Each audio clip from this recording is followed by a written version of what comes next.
tu? Chut. De me promener. Nourrice, c'était beau. Tout était gris. Maintenant, tu ne peux pas savoir, tout est déjà rose, jaune, vert. C'est devenu une carte postale. Il faut te lever plus tôt, Nourrice, si tu veux voir un monde sans couleur. Je me lève, quand il fait encore noir. Je vais à ta chambre pour voir si tu ne t'es pas découverte en dormant. Et je ne te trouve plus dans ton lit. Le jardin dormait encore, je l'ai surpris, Nourrice. Je l'ai vu sans qu'il s'en doute. C'est beau, un jardin qui ne pense pas encore aux hommes. Tu es sortie. J'étais à la porte du fond, vous l'avez laissé entrebâillée. Dans les champs, c'était tout mouillé. Et cela attendait. Tout attendait. Je faisais un bruit énorme toute seule sur la route. Et j'étais gênée parce que je savais bien que c'était pas moi qu'on attendait. Alors j'ai enlevé mes sandales et je me suis glissée dans la campagne sans qu'elle s'en aperçoive. Il va falloir te laver les pieds avant de te remettre au lit. Je ne me recoucherai pas ce matin. À 4 heures. Il n'était pas 4 heures. Je me lève pour voir si elle n'était pas découverte. Je trouve son lit froid et personne dedans. Tu crois que si on se levait comme ça, tous les matins, ce serait tous les matins aussi beau, Nourrice, d'être la première fille dehors? La nuit. C'était la nuit. Et tu veux me faire croire que tu as été te promener? Menteuse. D'où viens-tu? C'est vrai, c'était encore la nuit. Et il n'y avait que moi, dans toute la campagne, à penser que c'était le matin. C'est merveilleux, Nourrice. J'ai cru au jour la première, aujourd'hui. Fais la folle. Fais la folle. Je la connais, la chanson. J'étais fille avant toi. Et pas commode non plus. Mais dure tête comme toi, non. D'où viens-tu, mauvaise? Non, pas mauvaise. Tu avais un rendez-vous, hein? Dis non, peut-être. Oui, j'avais un rendez-vous. Tu as un amoureux? Oui, Nourrice.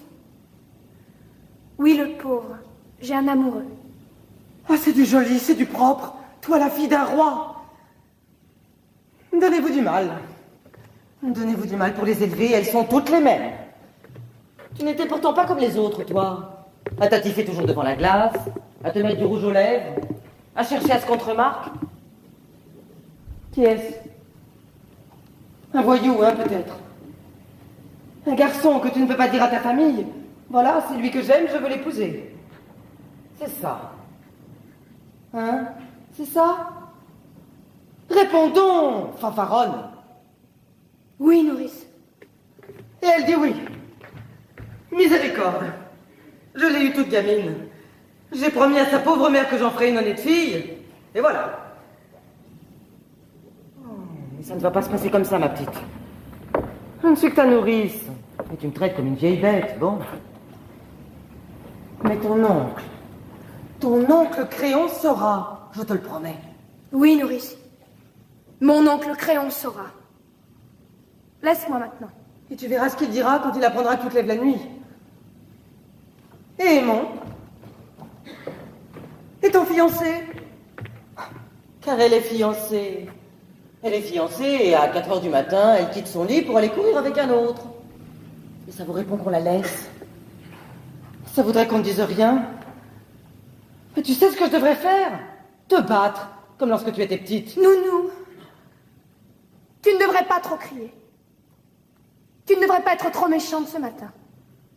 Pas crier. Je ne dois pas crier par-dessus le marché.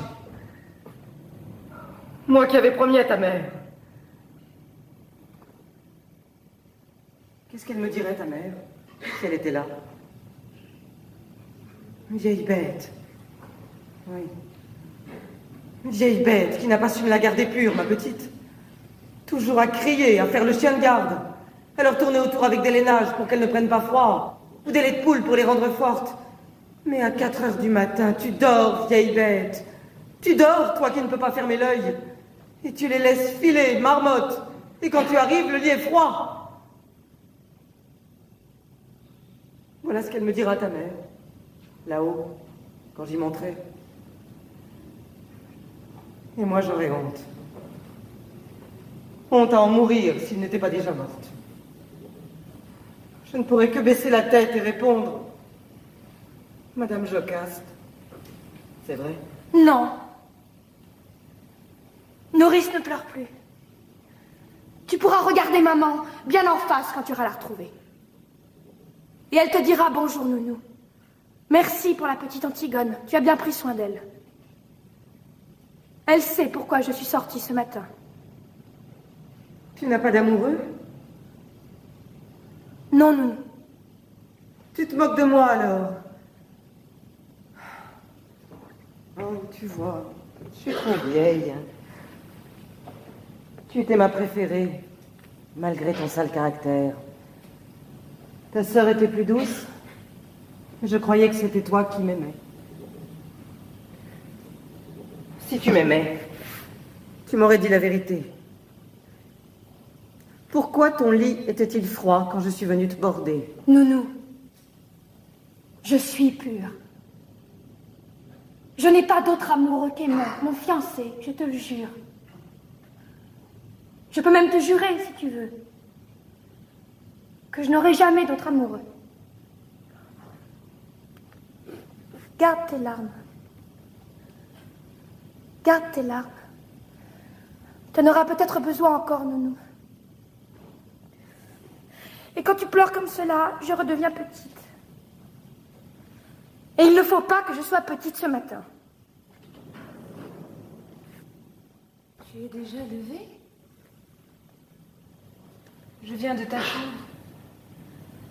Oui, je suis déjà levée. Ah, toutes les deux alors?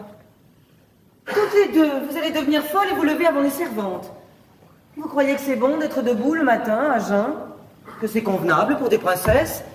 Oh, vous n'êtes seulement pas couvertes. Oh non, vous allez voir que vous allez encore me prendre mal. Laisse-nous, nourrice.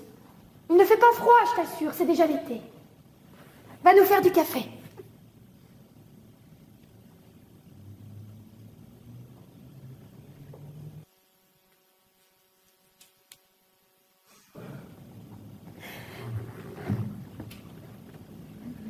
Je voudrais bien un peu de café, s'il te plaît, nounou. Cela me ferait du bien. Ma colombe, la tête lui tourne d'être sans rien. Et je suis là, comme une idiote, au lieu de lui donner quelque chose de chaud. Tu es malade? Ce n'est rien, un peu de fatigue. C'est parce que je me suis levée tôt. Moi non plus, je n'ai pas dormi. Il faut que tu dormes, tu serais moins belle demain. Ne te moque pas.